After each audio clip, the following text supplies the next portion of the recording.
Welcome to Paranormal Nightshift, your home for all things that go bump in the dark and your fan stories told here.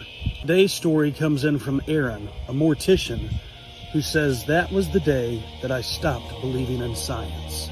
When a person passes away and comes to the funeral home, your body can do weird things. Most of it can all be explained by science. Air leaving their lungs, rigor mortis, muscle spasms.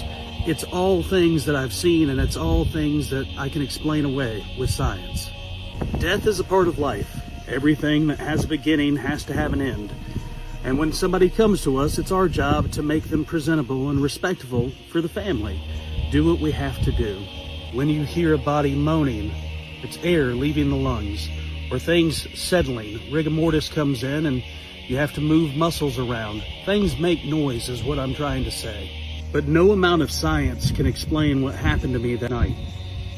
To protect the family, I'm going to make up some of this, but I live near a big lake, and they had a young man who was playing out on a boat with his friends. The boat capsized, and he didn't make it. Dive teams were sent out. It took 2 days to recover his body. Needless to say, when he came to us, he was in pretty bad shape.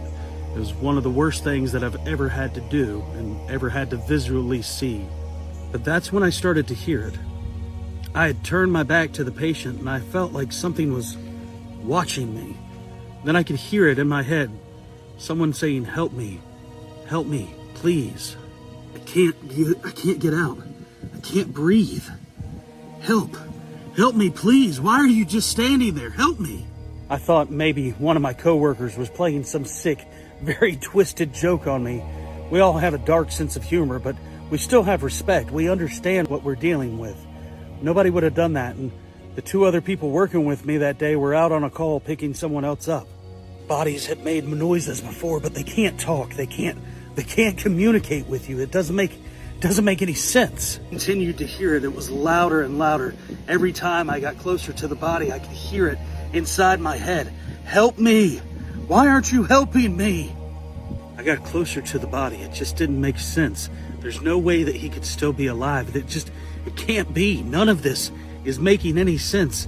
And then the body moved and grabbed a hold of me. Just a muscle spasm, but the rigor mortis had set in. It was grabbing me. I had to come out of my lab coat just to leave it there. But I kept hearing it.